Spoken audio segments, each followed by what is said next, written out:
Welcome back. Now, as crores of devotees gathered at the sacred banks of the Ganges, the Mahakumbh Mela 2025 is not just a celebration of faith, it's an economic bonanza. Now, according to projections that have been made by the Confederation of All India Traders at CAIT, the 45-day mega event has a staggering 2 trillion business potential, driven by the scale of its audience and the economic activities. With 40 crore visitors expected, the Mela creates opportunities across sectors. The Uttar Pradesh government alone is likely to rake up in about 2 lakh crore in revenue, thanks to an average spend of about 5,000 per visitor.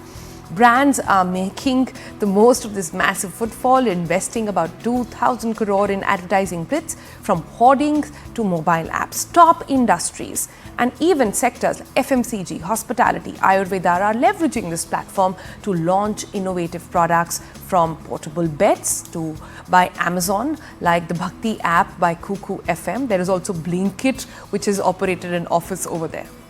Local businesses, from tent providers to boatmen, they're thriving too. Tents ranging right from 1,500 rupees for basic setups to more luxurious night villas. Boatmen are expected to earn crores, and helicopter tours alone will be generating 3.5 crores. That's just some of the money being generated. The hospitality industry is also cashing in with temporary lodgings, hotels and guest houses expected to contribute 40,000 crore rupees. Meanwhile, the food and beverage sector, let's tell you a little bit about that. 20,000 crore rupees to the overall trade, driven by the sales of packaged food, beverages and local delicacies. Even traditional and religious merchandise, so everything from idols to incense sticks, Ganga water, it's estimated to generate 20,000 crore rupees. And as per CAIT, Kate, advertising, promotions, media activities alone, all of that will be generating 10,000 crore rupees. Now, the Mela administration is also sort of leasing vending zones across 25 sectors, creating a platform for entrepreneurs to launch food stalls, amusement zones, retail setups, etc. Now, this confluence of faith and commerce actually reflects a very unique economic potential of India's cultural events. It is just the starting, is it? That's the question that we want to ask. Is that something similar that we saw at the Ram Janmabhoomi temple last year? Is this going to continue? Let's sort of delve in deeper into how this spiritual celebration actually fuels India's economy. We've got guests joining us now. First up, let's bring in Harish, Bijoor, brand consultant with us this morning. Good morning, Harish. Thanks so much for joining us. You know, the first question really when it comes to mind, when it's got to do with Kumbh, is that what is it about Kumbh that is making all brands and marketeers, say that this is a tick in the box that we must have? You've got Coca-Cola, you've got ITC, international brand, State Bank of India saying that we will operate a branch there from 8 a.m. to 10 p.m.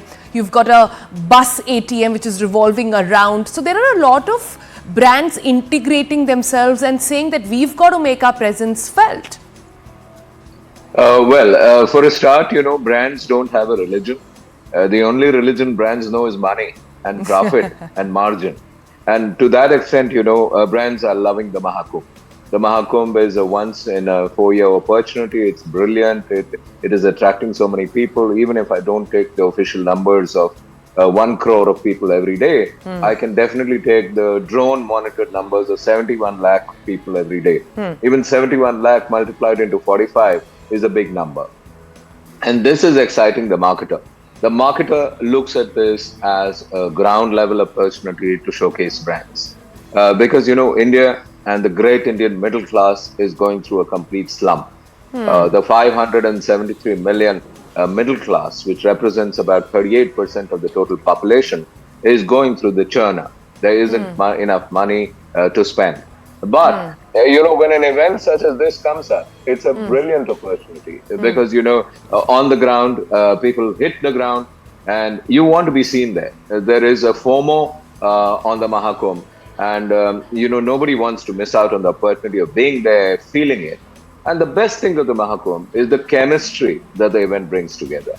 There are just 2 big chemistries that operate in India. One is political chemistry and the other is religious chemistry. At the Mahakumbh, you have religious chemistry in full play. Political chemistry we enjoy every time there's an election. In Delhi, they're going through that at this point of time. But religious chemistry, I think this is the biggest congregation of religious chemistry in the world. Yeah. Beautiful. Okay, so we're also joined right now. Our audiences can already see Sunil Alagh has joined us along with you, Harish. So as you were speaking, Sunil's window also popped up. Sunil, if we could go over to you now to ask you, a few years ago we saw a particularly poignant campaign take place right here in one of the melas. I believe it was Red Label's Tea for Trash. So you collected trash and they gave you tea in response to that. This time, any particular campaigns you've seen a brand do where you've looked at it and you've gone, that's intelligent. That's a beautiful way of tying together, religious practice, caring for society with brand identity. Look, as far as I'm concerned, it's the biggest gathering, Harish has said, but the kind of an opportunity is there because it all depends upon placing your brand. Who are you placing it with and where are you placing it? Because you can have so many crores of people missing your brand altogether in terms of costs. So as far as I'm concerned, you have to look at where are you going to place your brand. IPL takes place only for 5 weeks in a year, but where you place your brand, is it across the chest? Is it just a hoarding which you have when somebody is entering? Then it all depends upon whether somebody sees it or not. For instance, on television today, you get various programs which are known, and yet you have 45 or 50 ads which appear at the same time. So the question is, are you noticed or not? Are you there or aren't you there? So it's just a question of saying I'm there. All marketing people feel that, look, I'm there. But have the consumers noticed you? Have they not noticed you? Is very, very important for me. As important as being there. So see, Kumbh, for instance, when I went there 24 years ago, every 12 years it happened. I took a dip myself 24 years ago. That is, I haven't gone there again. But the question of brand and advertising, it all depends upon where you are. For instance, now you asked a question on whether or not it's important for Tata Tea, for instance, has come out with, various political situations where you vote for someone. Come and vote, come and clean. Now that, if your brand if you're just happening in 1 year, then people will forget you. Are you there for so many years consistently that people remember your brand? Now, for instance, Tata Tea, for instance, you remember. But how many brands are there which come and clean the city and whatever else? Once 1 year you spend money and then after that you don't spend money again. So you don't remember that brand altogether. You remember cleaning the city. You remember going there, but you don't remember the brand. Yeah. I think, Harish, what Sunil is also trying to say here is that it is about footfall, it is about eyeballs, right? At the end of the day, that has gotten everybody interested. But I want to understand how much of these decisions are driven by commerce and how much of it is just, say, window dressing, just to sort of put it in your slides and showcase that, we were there. Okay, let me take two perspectives on it, two quick ones. One is what the UP government thinks. The UP government obviously believes this to be a fundamentally strong event that can bring in revenue for the state. So the UP government itself is talking about 2 lakh crore of Indian rupees coming in. And I think that's fantastic. And this 2 lakh crore is going to contribute to the GDP of the state in a big way.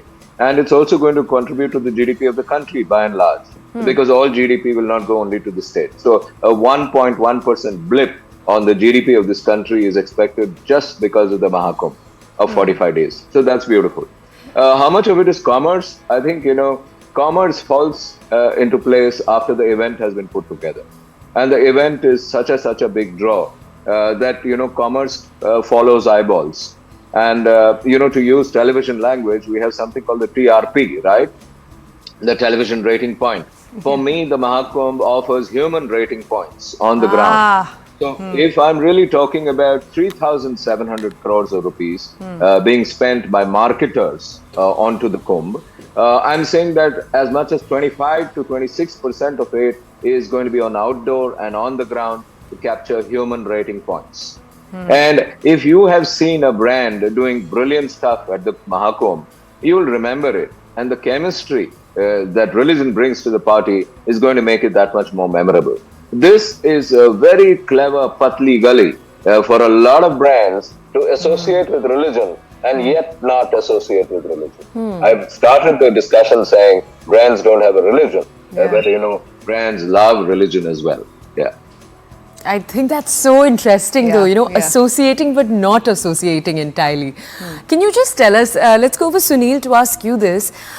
There are two parts to this. One is the on the ground that we see a brand do with presence, and the second part to that is how the brand represents that on the ground presence online.